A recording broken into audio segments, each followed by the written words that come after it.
Hello नमस्कार, कैसे हैं आप सभी। आई होप आप सभी बहुत अच्छे होंगे। हाँ जी, लास्ट हमने हमारा किया था cover serial input parallel output वाला शिफ्ट रजिस्टर, जिसे हमने बिल्कुल अच्छे से स्टडी किया। हमने उसका ट्रुथ टेबल भी देखा, डायग्राम भी देखा, प्लस टाइमिंग डायग्राम भी देखा, अच्छे से समझ आ गया। देखो वैसे ही सारे के सारे एक दूसरे से इंटर रिलेटेड है, आपको ज्यादा दिमाग लगाने की जरूरत नहीं है। मतलब बहुत ही सिंपल सा कंसेप्ट है। अगर आपको एक भी अच्छे से समझ आ जाता है तो आपको कोई प्रॉब्लम होने वाली है ही नहीं। ठीक है, तो चलिए आज हम हमारे न्यू शिफ्ट रजिस्टर के साथ स्टार्ट करते हैं, जो कि है हमारा PIPO। देखो PIPO, अगर मैं बात करूं PIPO stands for parallel input parallel output. देखो अगर यहां से एक चीज जो है हमारे माइंड में स्टक होनी चाहिए एकदम से, वो क्या कि देखो अगर आपको ये for example this is your flip flop, ठीक है, and this is your next flip flop, third one flip flop. ठीक है, अब देखो हम अब तक क्या कर रहे थे। अब आपकी ये आई पैरेलल इनपुट आई इस तरह से, ठीक है, इसने क्या कहा पैरेलल ही आपको मिल जाएगी आउटपुट। तो नेक्स्ट के लिए इस तरह से पैरेलल इनपुट और यहां से इसकी पैरेलल ही हमें क्या मिल जाएगी आउटपुट। नेक्स्ट के लिए इस तरह से पैरेलली क्या आएगी इनपुट और यहीं से हमारे पास क्या जाएगी इसकी आउटपुट। तो हमने एक चीज ध्यान दी है कि इसमें जो है अगर हमें नेक्स्ट वाले फ्लिप फ्लॉप के लिए इनपुट जनरेट करनी है तो प्रीवियस फ्लिप फ्लॉप के आउटपुट की जरूरत ही नहीं है। सिंपल सा लॉजिक है ना।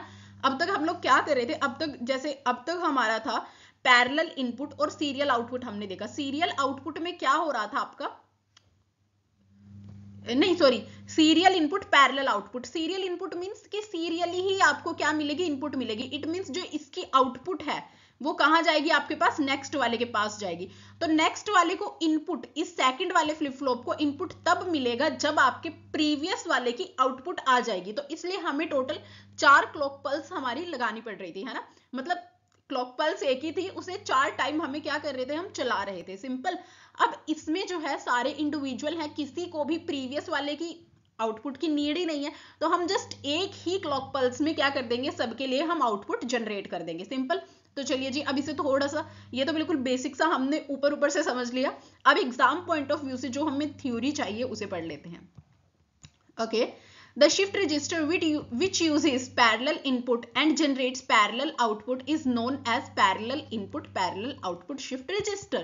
सिंपल सी बात है, अगर आपका कोई भी शिफ्ट रजिस्टर है जो पैरेलली ही इनपुट ले रहा है प्लस पैरेलली ही आपको आउटपुट दे रहा है, उसे हम कहेंगे हमारा PIPO shift register.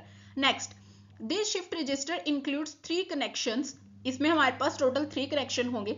The first one parallel जो कि हमारा इनपुट के लिए होगा, सेकेंड वन पैरेलल फॉर हमारी आउटपुट के लिए होगा, and the last is our clock signal. Because जब तक आपकी क्लॉक सिग्नल ही वन नहीं होगी, एक्टिव नहीं होगी, तब तक आपके फ्लिप फ्लॉप्स वर्क नहीं करेंगे। तो फिर तो क्या इनपुट दे रहे हो, क्या आउटपुट आ रही है, कुछ आउटपुट तो आएगी ही नहीं। जब तक आपकी क्लॉक पल्स एक्टिवेट ही नहीं होंगे आउटपुट क्यों आएगी। तो आप कुछ भी इनपुट दे रहे हो, इट डज नॉट मैटर, कोई फर्क ही नहीं पड़ता है। Simple. Okay, this kind of shift register also work like a time delay device. ये जो रजिस्टर्स हैं आपके, ये टाइम डिले डिवाइस की तरह भी वर्क करते हैं, और temporary storage device like SISO shift register with the time delay being change through the clock signals frequency. Simple. I hope PIPO आपको सारा समझ आया। अब हम इसे with the help of diagram समझने की कोशिश करते हैं। Okay, this is our diagram. देखो हमने यहाँ पे क्या किया, उसने फर्स्टली क्या किया, 1 2 3 4 हमारे पास हमारे 4 फ्लिप फ्लॉप हैं। मैंने आपको सिंपल से एक बात बताई है, PIPO में हम क्या करेंगे, पैरेलली इनपुट देंगे, पैरेलली आपके पास आउटपुट जनरेट हो जाएगी।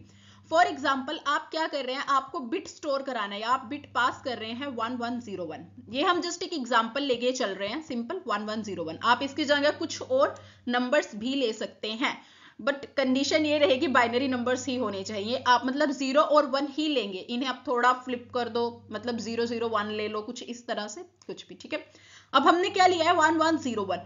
तो देखो अब फर्स्ट क्लॉक पल्स में ही मैं क्या करूंगी, हर एक इंडिविजुअल फ्लिप फ्लॉप को क्या दे दूंगी, उसकी इनपुट एक ही बारी में दे दूंगी। सिंपल। देखो अगर मैं इसे इनपुट देती हूँ 1, ठीक है, तो मैं साथ ही सेकंड वाले को भी दे दूंगी 1। बिकॉज साथ ही सेकंड वाले को मैं इसलिए दे रही हूं क्योंकि फर्स्ट की आउटपुट का सेकंड के इनपुट से कोई मतलब ही नहीं है। ठीक है, नेक्स्ट मैंने थर्ड को भी दे दिया 0 बिट, नेक्स्ट फोर्थ को दे दिया 1 बिट, और इनके कोरिस्पॉन्डिंग हमारे पास क्या आ गई है, ये QD हमारी है फोर्थ वाले रजिस्टर की आउटपुट, ये QC हमारी है थर्ड वाले रजिस्टर की आउटपुट, जो कि पैरेलली ही निकल रही है, पैरेलली ही निकल रही है, मतलब इनका देखो ध्यान से कोई भी कनेक्शन नहीं है नेक्स्ट वाले फ्लिप फ्लॉप के साथ, ठीक है। और ये this is your clock pulse, ये जो है this is your clock pulse, ये आपकी क्लॉक पल्स है जो मैंने क्या किया है हर एक फ्लिप फ्लॉप को दी हुई है। तो आई होप इसका जो डायग्राम है ये आपको समझ आ गया होगा।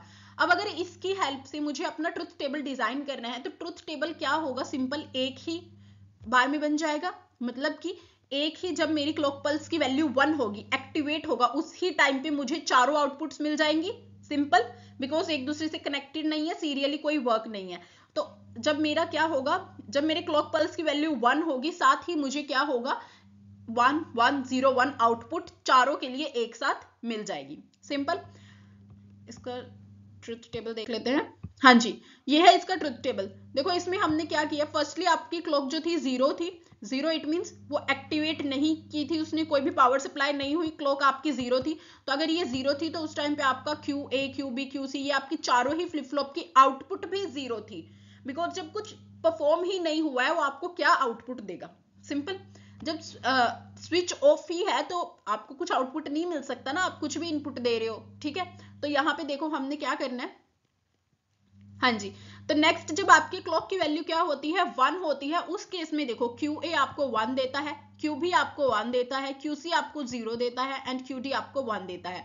देखो 1 1 0 1 कोई एक सीक्वेंस नहीं है, ये जस्ट मैंने एक एग्जांपल लिया था, दैट्स वाई यहाँ पे 1 1 0 1 है। आप यहाँ पे कुछ और एग्जांपल भी ले सकते हैं, उसके अकॉर्डिंग आपका ट्रुथ टेबल बन जाएगा।